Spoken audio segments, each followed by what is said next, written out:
আচ্ছা বলেন তো, একজন মানুষ যখন মাথায় টুপি, গায়ে পাঞ্জাবি পায়জামা পরে রাস্তা দিয়ে হাঁটে, মুখে দাড়ি থাকে, যদিও লোকটা মাদ্রাসায় পড়ালেখা না করে, তবে আপনি অনুমান করে বলতে পারেন এই লোকটা হুজুর। হুজুর বলে সাব্যস্ত করেন। কেন? তার মাথায় টুপি আছে, মুখে দাড়ি আছে, গায়ে পাঞ্জাবি আছে, এই কারণে আপনি তাকে হুজুর বলেন। আরেকজন লোক যদি দেখেন গলায় টাই বাঁধা, ফ্যান্ট পরা, শার্ট ইন করে পরা, তাহলে বুঝতে পারেন আপনারা এই লোকটা উচ্চ শিক্ষিত ব্যক্তি।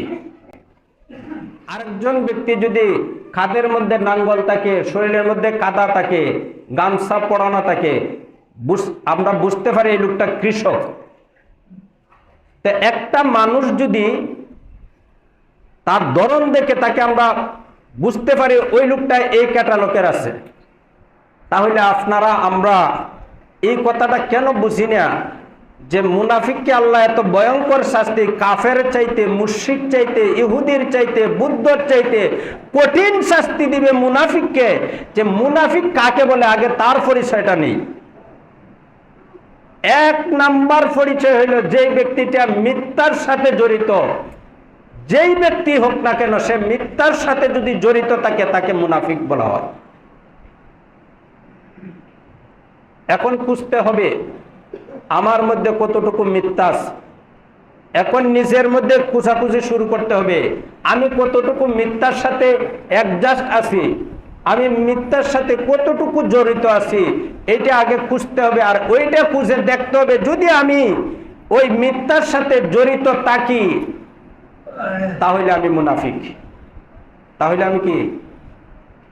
এখন নিজেকে, আপনাকে, আমাকে আল্লাহ তাআলা জ্ঞানী বানাইছে, ভালো মন্দ বুঝার ক্ষমতা দিয়েছে, উঁচু নিচু বুঝার ক্ষমতা দিয়েছে।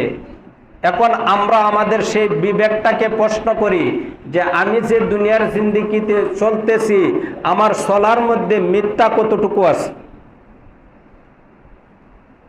যদি মিথ্যা থাকে তাহলে আমার পরিচয় কি হবে?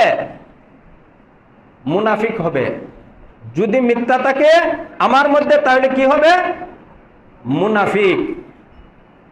নাম্বার 2, মুনাফিকের পরিচয় যারা ওয়াদা ভঙ্গ করে। আচ্ছা বলেন তো, রাসূলুল্লাহর জীবনে মিথ্যা কথা বলেছিল?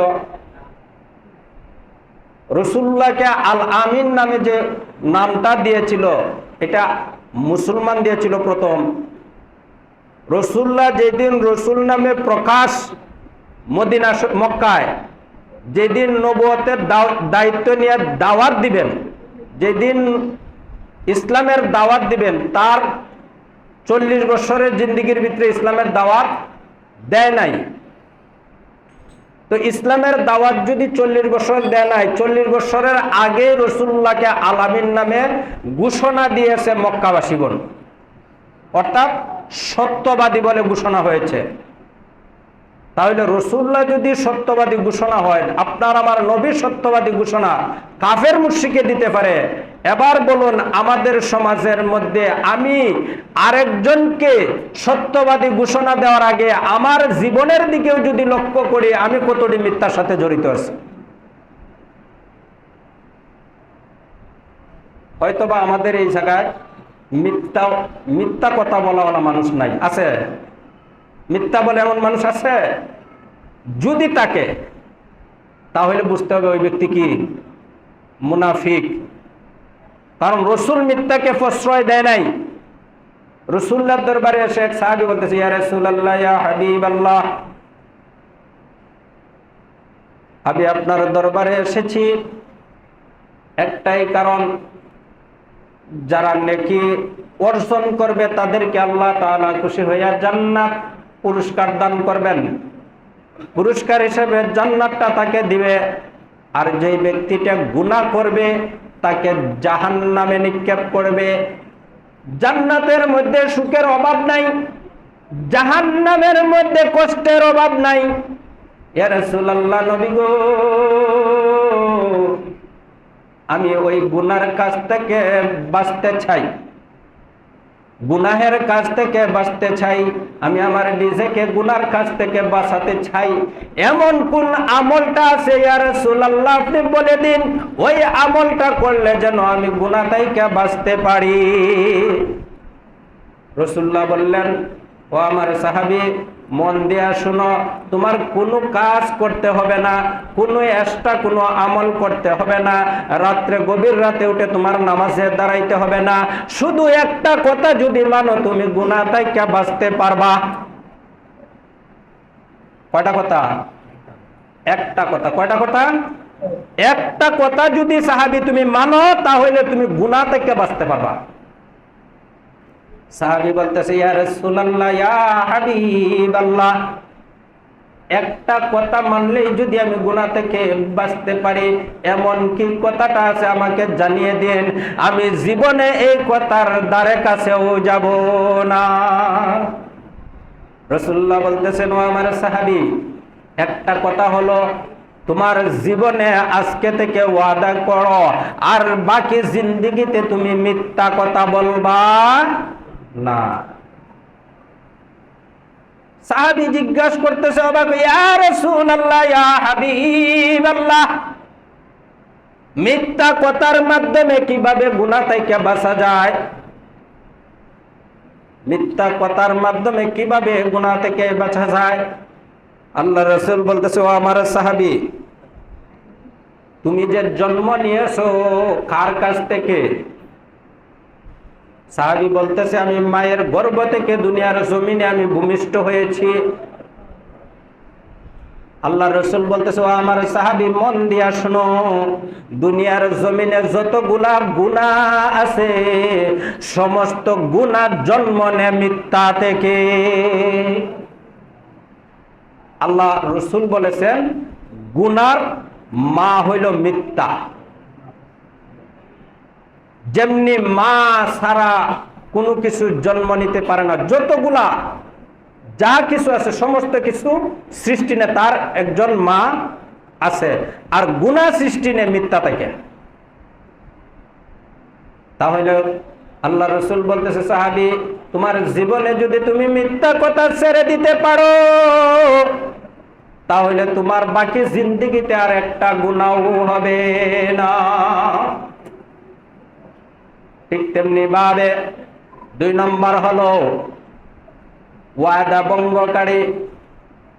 ওয়াদা ভঙ্গকারী, আমি একজন বাইরের সাথে ওয়াদা করলাম, এই কাজটা করব, এই জিনিসটা এনে দিব, আমি ওয়াদা করলাম, কিন্তু আমার মাধ্যমে শুধু ওয়াদাই রেখে গেল, ওয়াদাটাই আমি করলাম কিন্তু কাজটা আমি করলাম না।